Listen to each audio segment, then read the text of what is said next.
Vrikshasana. Now Vrikshasana is a balancing posture. Stand in Tadasana. Your legs together, feet together. So for any balancing asanas, we have to gaze at a point so that we get that balance. Now slowly raise your right leg up.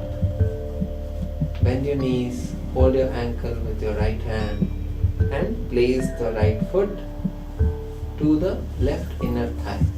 Keep gazing, keep balancing here. Now breathe in and take your hands up from the sides. Join your palms and lengthen your spine. Keep balancing and keep breathing here.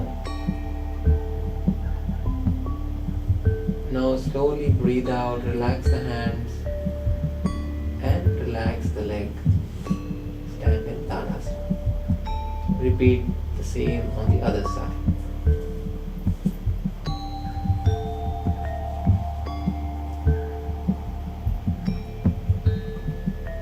Remember, gazing is the most important part here. If you want to balance in that asana, keep gazing at a single point in front of you.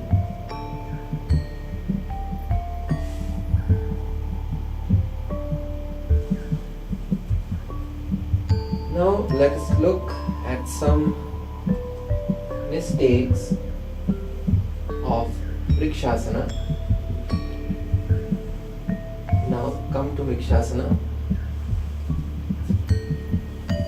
So the actual posture is your toes should point to the ground, but some people, they keep their foot like this. So if you keep your foot like this, you won't get a proper balance. Slightly turn inwards and the toes should always face towards the ground. Now, can you see? Can you turn to this side so that they can see? Okay. Now, if you see, the knees are to the front. So, the knees should always come to the sideways. Open up the hips and balance. The third mistake is, you can turn to this side. Let's do with the other leg. So the third mistake is, people, if they are not able to put their foot on the inner thigh close to the groin, they keep it on their knee. So you should not put your foot on the knee, because the knee is a very important joint. If you place any pressure on the knee, it might break. So you should not hurt your knees. You should always keep the foot close to the groin area. Slowly relax.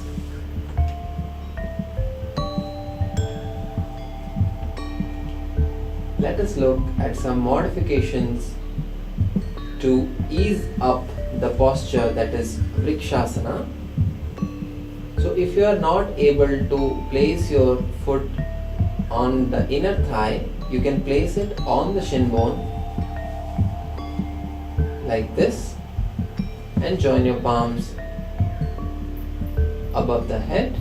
Now if this is also very much difficult for you, you can slide it down and keep your toes on the ground and the foot on the ankles.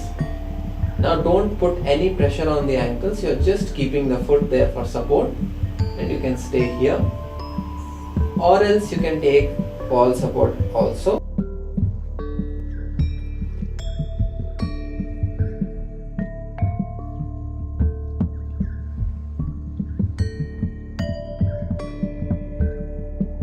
Okay, come on to the mat again. So people, if they have shoulder issues, any shoulder pains or shoulder injuries, and they cannot raise the hands above their head, they can keep it in Namaskar Mudra in front of the chest. Now if you are a very advanced practitioner, you can slowly close your eyes and balance. Slowly relax. Now, let us look at the benefits of Vrikshasana. It improves focus and nerve balance, strengthens legs, muscles of the back and shoulders, relieves stiffness of shoulders. On the contraindications, people who have vertigo should not do this asana. Pregnant women can practice with wall support. If difficult, can ignore doing this asana.